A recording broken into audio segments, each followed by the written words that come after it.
absolutamente nada. Ele só vai mudar, infelizmente, que um dia nós partimos para uma guerra civil aqui dentro. Né? E fazendo o trabalho que o regime militar não fez. Matamos.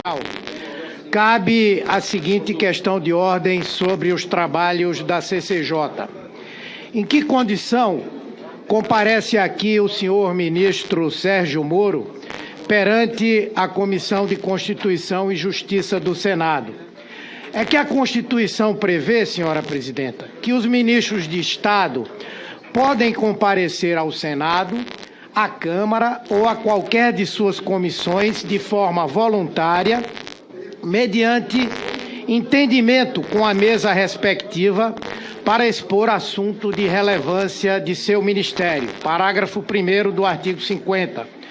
Contudo, no ofício enviado pelo líder do governo, ilustre senador Fernando Bezerra, dirigido ao presidente Davi Alcolumbre, está dito que o senhor ministro vem para prestar esclarecimentos à CCJ do Senado sobre notícias amplamente veiculadas na imprensa relacionadas à Operação Lava Jato e que, continua, será uma oportunidade para que ele demonstre a sua lisura e correção como juiz federal, refutando as críticas e ilações a respeito de sua conduta à frente da Operação Lava Jato. Fecha aspas. Ou seja, vem para se explicar em relação a graves fatos que estão sendo divulgados e que indicam a possibilidade de práticas ilícitas por parte do senhor ministro.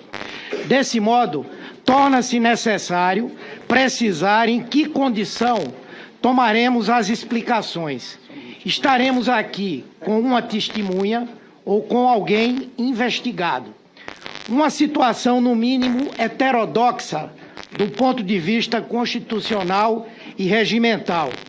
Fica evidente para nós que o senhor Moro vem já na condição de investigado, considerando a abertura de procedimentos para apuração desses fatos, já que há no CNMP procedimento e representação na PGR já protocolada, inclusive no âmbito da Polícia Federal, que é subordinada à Sua Excelência. Assim, entendimento com a mesa do Senado, esta relevante comissão passa a ser o primeiro espaço destinado ao exercício da competência fiscalizatória e de controle que o Congresso Nacional deverá exercer sobre os fatos que têm sido divulgados na imprensa. Deste modo, essa questão precisa ser respondida para que se possa estabelecer a condição em que comparece o ilustre ministro perante a CCJ, pois essa definição implicará, inclusive, questões sensíveis para o depoente, como o direito ou não de permanecer calado, o direito de faltar com a verdade em defesa própria e mesmo o de recusar assinar, ao fim da audiência, os termos de seu depoimento, que será tomado hoje aqui no Senado. Presidência. Excelência, apenas para dizer que agradeço o posicionamento de Vossa Excelência, vem na direção do que nós gostaríamos de ouvir e, obviamente, essa sessão está sendo transmitida para o Brasil e para o mundo. Se Sua Excelência não vier a faltar com a verdade ou se omitir, a própria população poderá fazer o seu julgamento e isso certamente servirá de base para que outras ações possam ser efetivamente realizadas. Muito obrigado. Com a palavra, pelo tempo de 5 minutos, senador Everton. Senhor ministro, senhor presidente, colegas senadores e imprensa. O site Intercept divulgou recentemente diversos textos de mensagens que são atribuídos a Vossa Excelência e ao procurador Deltan, chefe da Força Tarefa da Operação Lava Jato. Vossa Excelência propõe, diante dos últimos desdobramentos, talvez fosse o caso de inverter a ordem das duas planejadas. Logo após, expressamente admite, pensem aí, sugerir por conta do recente acompanhamento. Eu lhe pergunto, num sistema processual penal acusatório, não deveria o juiz manter-se aqui distante das partes? É comum ou normal o magistrado sugerir o modo como o órgão acusador deve se desincumbir-se das diligências investigativas? Em mensagem, dia 13 de março de 2017, Vossa Excelência teria emitido opinião sobre o desempenho de uma procuradora da República. Com efeito, é válido especular que o magistrado, ao presidir uma audiência de oitiva de testemunha, ficou frustrado com o fraco desempenho do órgão acusador. Intimamente, Vossa Excelência nunca teve sentimento de parcialidade em relação aos processos da Lava Jato? Consta no dia 7 de dezembro de 2015 que Vossa Excelência teria enviado uma mensagem. Fonte me informou que a pessoa que do contato estaria incomodado por ter sido a ela solicitada a lavratura de minutas de escrituras para transferências de propriedade de um dos filhos do ex-presidente. Aparentemente, a pessoa estaria disposta a prestar informação. Estou, então, repassando. A fonte é séria. Aqui, nitidamente, o senhor fornece ao órgão acusado caminho para a obtenção de prova. Eu lhe pergunto, esse protagonismo de juiz tem respaldo no ordenamento jurídico vigente? O senhor diz que não vê nada demais nas conversas travadas com os procuradores, que são partes processuais em processo que estava sob seu julgamento. O senhor mantinha as mesmas tratativas com advogados? Se sim, quais advogados e referente a quais casos? No pacote anticorrupção, o senhor apoiou o aproveitamento de provas ilícitas. Porque, nesse caso, as provas ilícitas dos seus diálogos não valem. O senhor, como juiz, disse que uma prova obtida de forma ilegal poderia servir a uma condenação. Supondo que seus diálogos com o Dallagnol tenham sido obtidos de forma ilegal, o senhor ainda acha que eles podem ser aproveitados como prova? Se a Polícia Federal, sob seu comando, descobrisse o diálogo fora dos autos de um juiz e um advogado em defesa o senhor, supondo que seus diálogos com o Dallagnol tenham sido obtidos de forma ilegal, o senhor ainda acha que eles podem ser aproveitados como prova? Se a Polícia Federal, sob seu comando, descobrisse o diálogo fora dos autos de um juiz e um advogado em defesa para beneficiá-lo, o senhor sugeriria a prisão dos dois? Um homem do direito, da justiça. O senhor é um símbolo da justiça. O senhor foi um homem corajoso que prendeu homens poderosos. A OAB agora está propondo seu afastamento do Ministério da Justiça. Para preservar sua imagem de super-homem, super-herói, o senhor não deveria se afastar? O senhor prendia como juiz para forçar uma delação. Agora, já que o senhor mesmo aqui na sua fala, o senhor disse que não deixa suas mensagens arquivadas, não deixava, o Dallagnol deixava. Não era hora de o senhor também fazer a delação e entregá-lo? Que se ele guardava esses arquivos, é porque ele não confiava na conversa que ele tratava com o juiz do caso. O senhor foi ver um jogo do Flamengo recentemente aqui em Brasília. O que o senhor diria se o juiz desse jogo combinasse com outro jogador para ele cair na área e dar um pênalti, e logo em seguida o senhor olhasse esse juiz vestindo a camisa do outro time? O que o senhor ia dizer? O senhor julgou e condenou o ex-presidente Lula, o líder da esquerda do Brasil. Ele, condenado e preso, surgiu o anti-Lula, o líder da direita Bolsonaro. A sua decisão, ainda que fosse correta, influenciou diretamente no resultado eleitoral. Depois disso, o senhor aceitou ser ministro do Bolsonaro.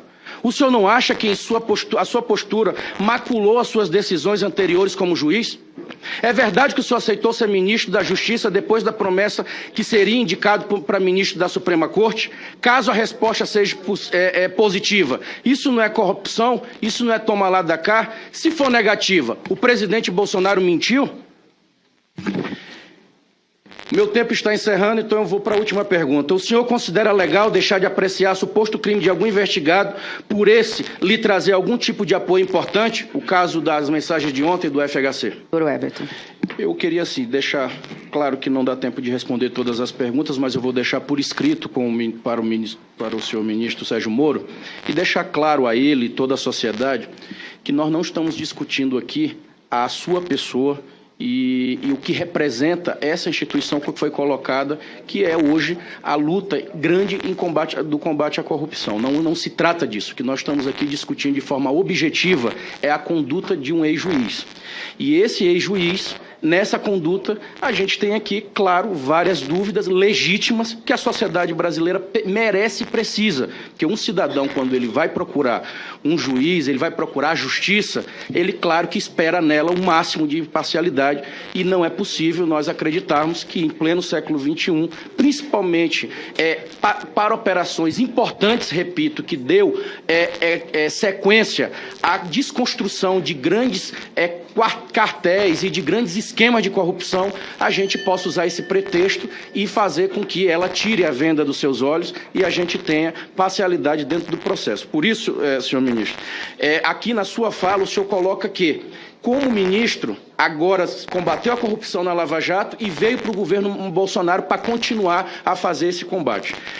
O senhor, como ministro da Justiça, já tomou providências concretas para as questões internas dentro do governo, com denúncias seríssimas envolvendo questões de milícias, envolvendo questões de laranjas e outras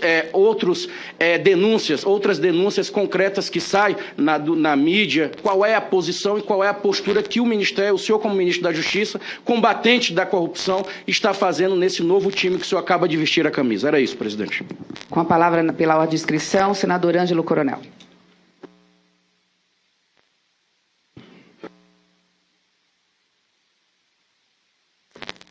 Senhora presidente, colegas Brasil que nos assiste nesse momento, antes de fazer perguntas, quero ressaltar que a Operação Lava Jato foi de grande valia para o combate à corrupção e o Brasil agradece a todos que se envolveram, e principalmente aos que agiram no anonimato e talvez mais importantes dos que foram em busca de holofotes e notoriedade.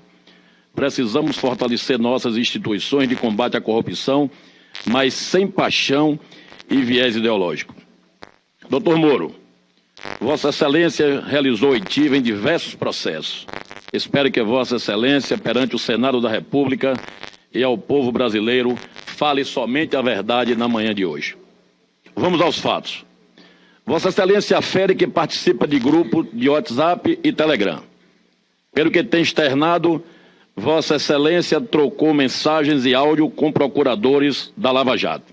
Pergunto, o senhor também trocou mensagem com advogados de defesa, ministros, desembargadores, membros do Congresso Nacional ou até mesmo jornalistas, passando as mesmas informações sobre processos, sendo imparcial, como determina a ética da magistratura? O senhor disse que não tem mais essas mensagens arquivadas. O senhor autorizaria o Telegram a fornecê-las? Pois devem tê-las nos seus servidores. O senhor poderia aconselhar o procurador Dallagnol a entregar o seu celular? Pois, pelo visto, ele não apagou as mensagens. Acredito que com essa atitude acabaria com o que o senhor chama de sensacionalismo. O senhor é jovem e deve ter boa memória. Vou citar pelo menos 4 mensagens para ver se o senhor se recorda. Moro, palavras supostamente ditas pelo senhor. Prezado, a colega Laura Tesler de vocês é excelente profissional, mas como inquirição em audiência ela não vai muito bem. Desculpe dizer isso, mas com discrição tente dar uns conselhos a ela, para o próprio bem dela. Um treinamento faria bem. Favor manter reservada esta mensagem. Responde o Dallagnol. Ok, manterei sim, obrigado. Num outro ponto de conversa, o senhor diz que a defesa já fez o showzinho dela. Não desconhecemos que é função do juiz avaliar os argumentos da defesa, mas isso inclui avaliar as estratégias da defesa? Não vira um jogo indevido o juiz se alinhar à acusação e fazer esse tipo de manifestação fora dos autos, como se estivesse apenas jogando para a plateia? Em um outro dos pontos curiosos de troca de mensagens, doutor Moro, com os procuradores o senhor escreve em fux o trust, o que significa no fux nós confiamos. Os outros ministros do Supremo Tribunal Federal não são confiáveis, doutor Moro? De acordo com as conversas entre o senhor e os procuradores que vieram a conhecimento público, praticamente na véspera de entregar a denúncia, o promotor Deltan Dallagnol disse que não tinha certeza que o ex-presidente Lula era culpado. O senhor tem tranquilidade que em pouco mais de 24 horas ele encontrou provas suficientes para pedir a condenação do ex-presidente? Doutor Moro, o humor é uma das formas mais contundentes de se fazer crítica. Nós, figuras públicas, somos fonte de inspiração para os nossos atentos humoristas e cartunistas. Nesse episódio das mensagens com os procuradores, correram pelas redes sociais memes em que o senhor é comparado ao Batman. Trocando mensagens com o comissário Gordon, o senhor, na função de juiz, em algum momento se sentia como um justiceiro, alguém com a função heróica de defender a sociedade brasileira do crime? Dizendo de outro modo, o senhor já se viu como uma espécie de herói de capas, um Batman brasileiro? Concluindo, caso se confirme a veracidade dessas mensagens, fica patente que Vossa Excelência feriu a ética da magistratura, além de ter interferido no processo eleitoral de 2018. Pergunto, doutor Sérgio Moro, se Vossa Excelência se autossentenciar, qual seria a sua pena? Senador Ângelo Coronel.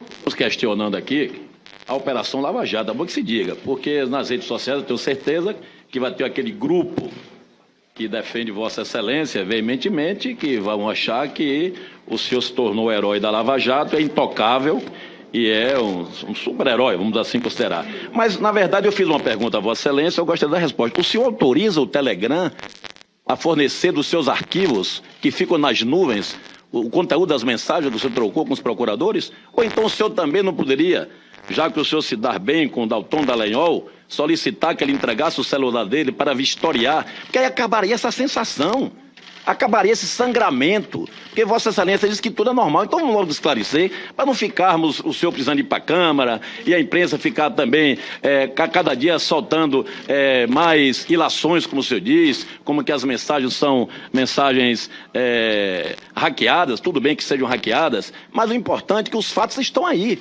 Nós precisamos acabar esse sangramento. O Brasil precisa continuar crescendo e no momento que está aí, os holofotes estão para esse intercept. Então, eu acho que nós temos que agora mudar o título, deixar de ser Intercept e procurar agora os fatos concretos. Vossa Excelência autoriza o Telegram a fornecer o conteúdo de vossas mensagens? Ao segundo grupo de senadores, na ordem aqui, senador Fabiano, senador Harold, senador Rogério Carvalho, senador Humberto e senadora Soraya como não membro. Então, nesse momento, concedo a palavra ao senador Fabiano Contarato. Obrigado, senhora presidente. Obrigado ao ministro pelo comparecimento. Eu quero aqui iniciar minha fala esclarecendo que hoje não se trata de uma discussão se é contra ou a favor da Lava Jato. Nós sabemos da importância dessa operação, que foi um divisor de águas no Brasil. Infelizmente, nós vivemos num Brasil de desiguais, em que se criminaliza a pobreza, em que, se você traçar o perfil socioeconômico de quem está preso, pobre, afrodescendente, semi-analfabeto. E a Lava Jato veio efetivamente como divisor de águas. Mas eu tenho que aqui fazer algumas considerações que eu reputo de extrema importância. A Declaração Universal de Direitos Humanos, no artigo 10, ela é clara que todo ser humano tem direito a ser julgado por um tribunal independente e imparcial. O Código de Processo Penal também, ele fala, no artigo 254, o juiz dar-se-á por suspeito, se for amigo íntimo ou inimigo capital de qualquer das partes. Inciso 4, se tiver aconselhado qualquer das partes. E foi público e notório, e isso ele deveria fazer de ofício, mas a própria defesa foi veiculada que entrou com incidente de suspeição. E Vossa Excelência não se deu por suspeito. É elementar no processo penal que um dos princípios que vigora é o princípio da isonomia processual, ou da paridade entre as partes. O que vem a ser isso? O magistrado deve possibilitar às partes, de forma isonômica, o direito ao contraditório e ampla defesa. O magistrado deve estar acessível às partes de igual modo. O magistrado deve atuar de modo equidistante. Vamos para a lei da magistratura. No Código de Ética, o artigo 1º, o exercício da magistratura exige conduta compatível com os preceitos desse Código. dentre esses princípios de independência, da imparcialidade. Reforça no artigo 8º, o magistrado imparcial é aquele que busca nas provas a verdade dos fatos com objetividade e fundamento, mantendo-se ao longo de todo o processo uma distância equivalente das partes. Ora, eu não estou entrando no mérito do diálogo, mas contra fatos não há argumento. Houve, segundo o que foi veiculado, várias mensagens entre o titular da ação penal pública incondicionada, que é o Ministério Público, que tem interesse na condenação, e aí eu não entro no mérito nem de quem está sendo condenado, eu falo que todos os processos estariam maculados, quebrando-se, violando-se o princípio da imparcialidade, da isonomia, da equidistância, violando o código de ética. Todos os processos. Então, houve essa quebra. Isso tem que ser dito. Me faz lembrar aqui o utilitarismo, o filósofo John Stuart Mill. Ele foi um filósofo inglês do século XIX, que para o utilitarismo, o bom é aquilo que se alcança por maior número de pessoas. Então, para Stuart Mill, ele aquece você matar uma pessoa saudável para salvar 10 pacientes. Os fins justificam os meios. Lembra aqui também a teoria do fruto da árvore envenenada, ou da prova ilícita por derivação, que é uma proibição no Código de Processo Penal. Está no artigo 157, parágrafo 1º, que diz: são também inadmissíveis as provas derivadas das ilícitas. Se a árvore está envenenada, os frutos estão envenenados. Olha, eu tenho aqui, com toda e falo isso com bastante sensibilidade, porque eu fico me colocando, porque eu fui delegado 27 anos. Eu fico imaginando se fosse eu, delegado de polícia, que mantivesse contato por WhatsApp com o advogado do indiciado que eu instaurei o inquérito, e que se isso chegasse ao conhecimento do titular da ação penal, do Ministério Público e do próprio Poder Judiciário, eu acho que eu sairia preso da delegacia na qual eu fui titular. Ora, gente, o juiz está para a ação penal, assim como o delegado está para o inquérito policial.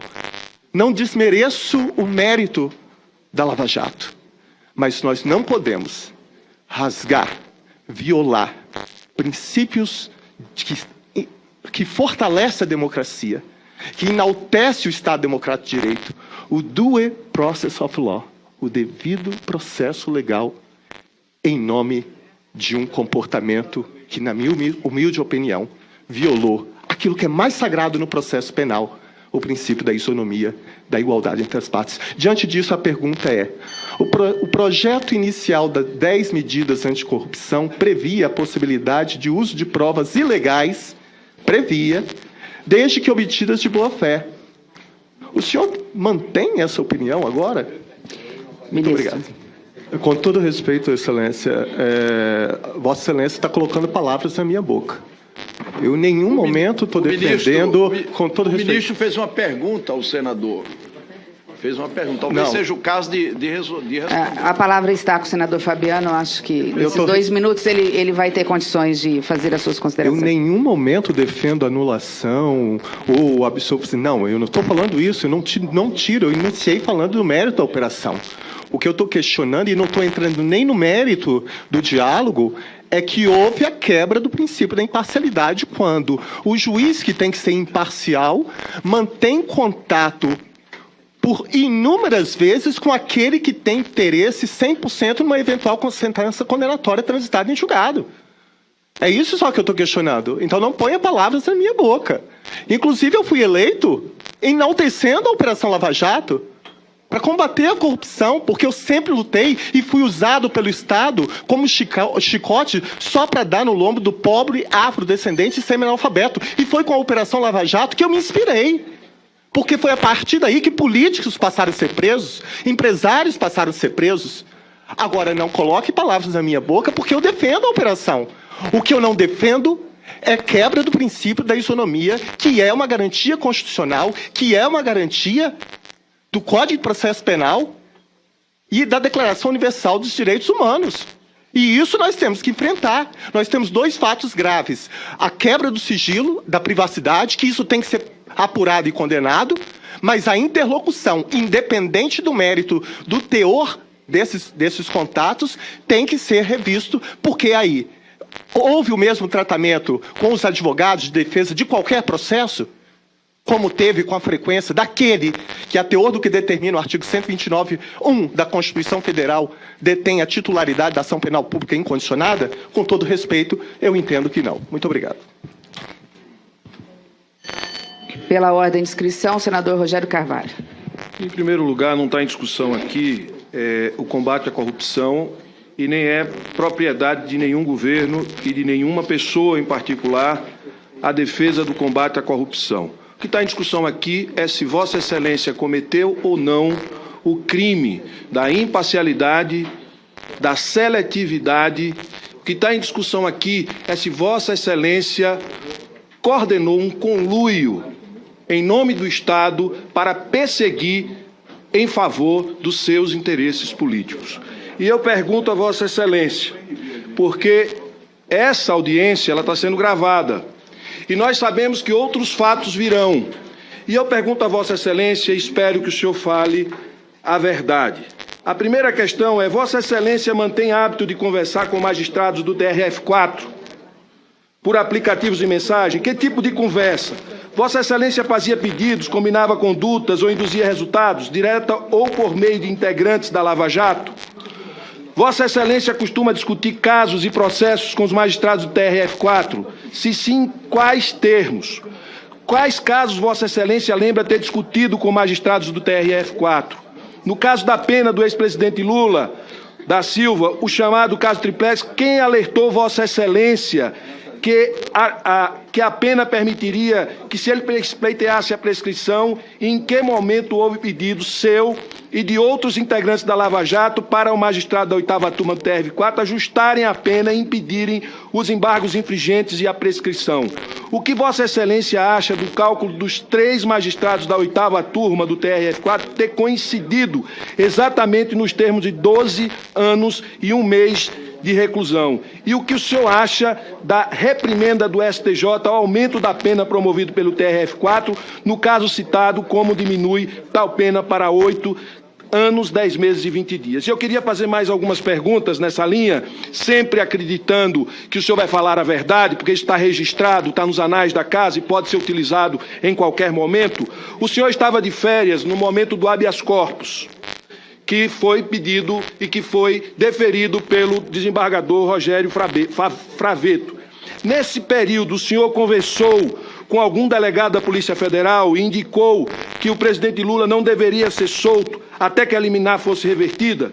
Nesse período, o senhor conversou com algum desembargador do Tribunal Regional Federal da 4ª Região e nessa conversa se contentava que a liminar deveria ser revertida, que o preso não fosse solto? E mais, o senhor conversou com algum procurador integrante da Força-Tarefa da Lava Jato e nessa conversa se comentava que a liminar deveria ser revertida para que o preso não fosse solto?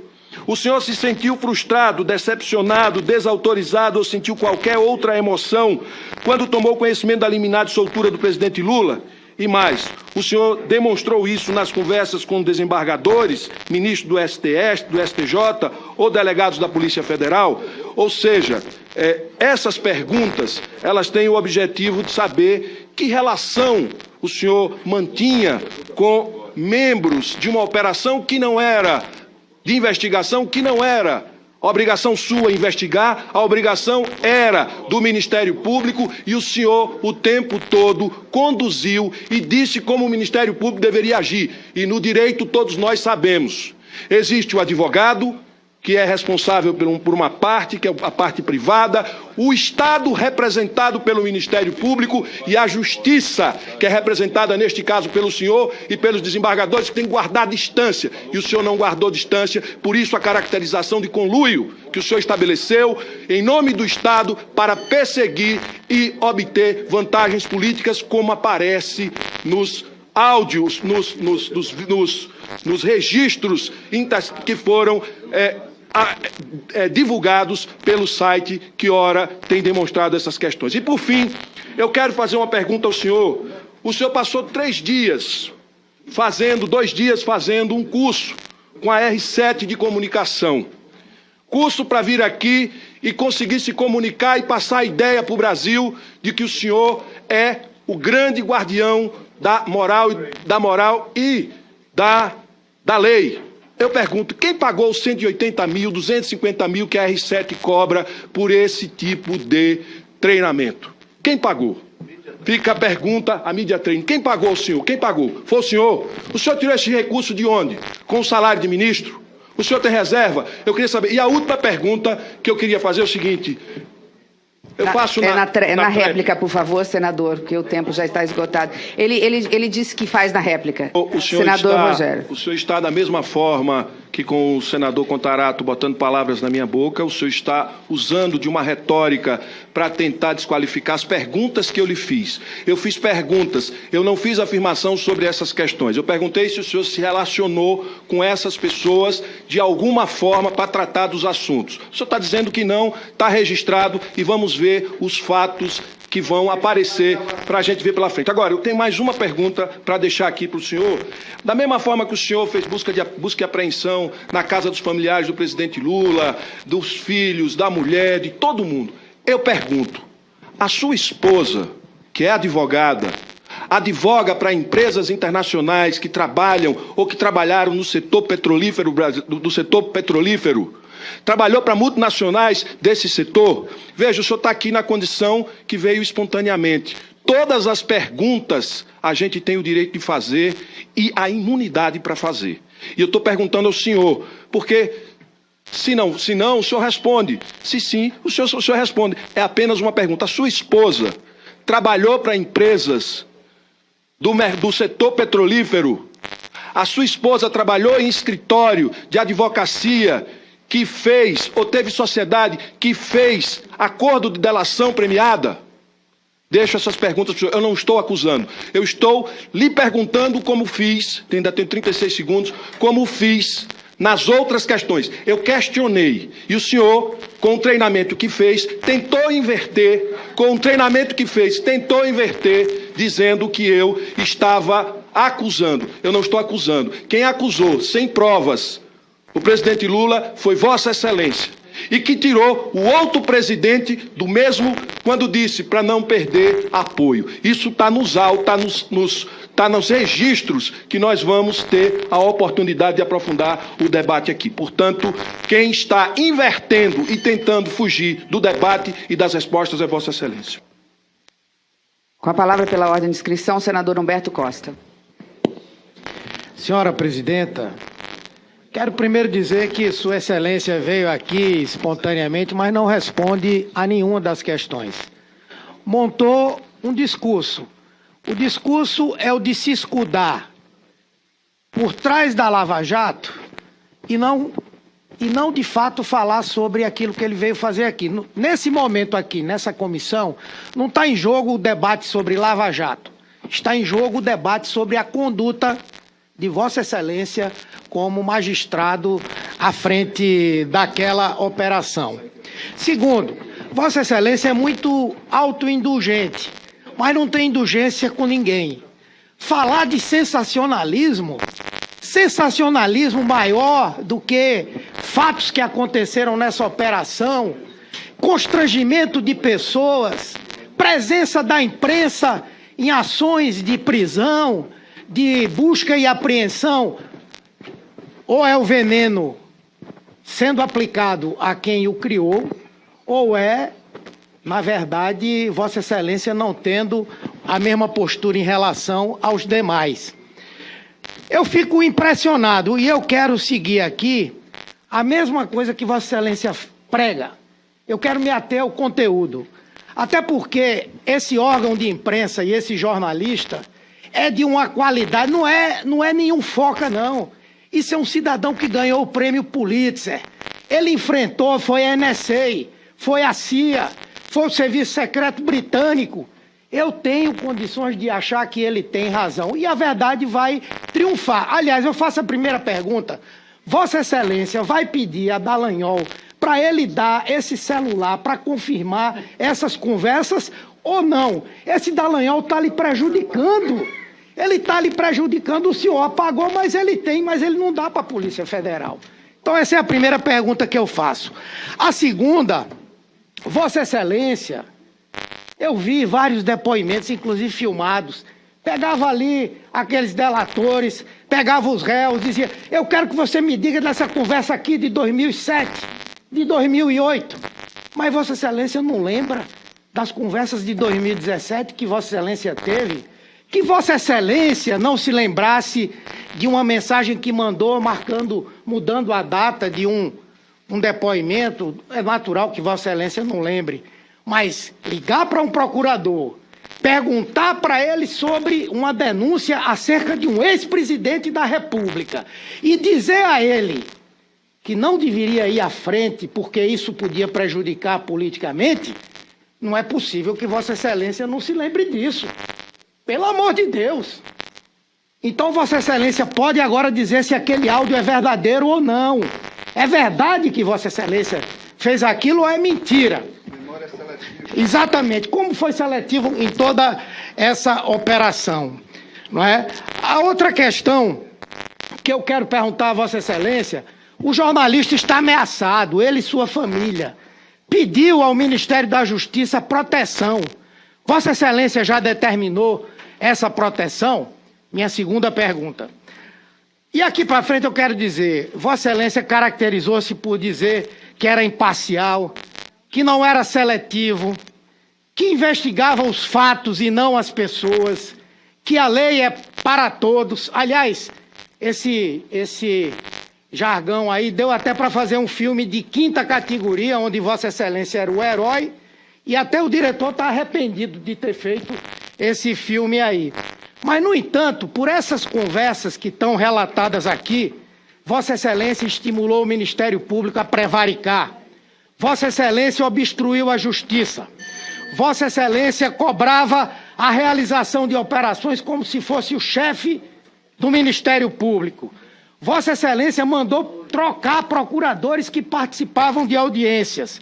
Vossa Excelência antecipava decisões ao MP. Vossa Excelência levantava sigilos para a imprensa, indicava testemunhas, escolhia quem deveria ser ou não investigado. E aí vem a minha terceira pergunta, já que Vossa Excelência falou textualmente que era ruim politicamente investigar o ex-presidente Fernando Henrique Cardoso. Vossa Excelência estava a serviço de um projeto político? Qual o projeto político ao qual Vossa Excelência poderia estar a serviço nesse momento? Difamação. Com a palavra o senador para a réplica. Senhora Presidente, eu entendo até que a resposta dada por Sua Excelência piora a situação. Ele foi opinar e tentar interferir junto ao procurador num processo que nem era dele. Nem era dele. Para que o procurador tomasse alguma medida que lá em cima o ex-presidente Fernando Henrique pudesse ter o reconhecimento da prescrição do fato. Aliás, eu entendi agora por que o ex-presidente deu uma declaração que isso aqui era uma tempestade em copo d'água. Ele deve estar preocupado. E eu acho que Vossa Excelência também não deveria desafiar o jornalista. Ainda vem muita coisa aí, não bichou não. Vem muita coisa por aí. O que acontece é que Vossa Excelência, como muitos seres humanos, terminam vivenciando, ficou embevecido com o estrelismo, com o protagonismo que Vossa Excelência assumiu. Isso é humano. E por isso, no afã, talvez até de buscar a verdade, cometeu uma série de equívocos. Então é hora, senhor presidente, senhor ministro, Vossa Excelência, que intencionalmente ou não enganou milhões de brasileiros, tenha a humildade, primeiro, de pedir a sua demissão do Ministério da Justiça. Não cabe uma pessoa com as acusações graves como essa ser o chefe da Polícia Federal. E segundo, peça desculpa ao povo brasileiro. Busque aquilo que pode ter feito de positivo, mas peça desculpa, inclusive por ter caçado o voto de milhões de brasileiros que queriam eleger outro presidente da República, que está preso lá em Curitiba, e não esse que aí está.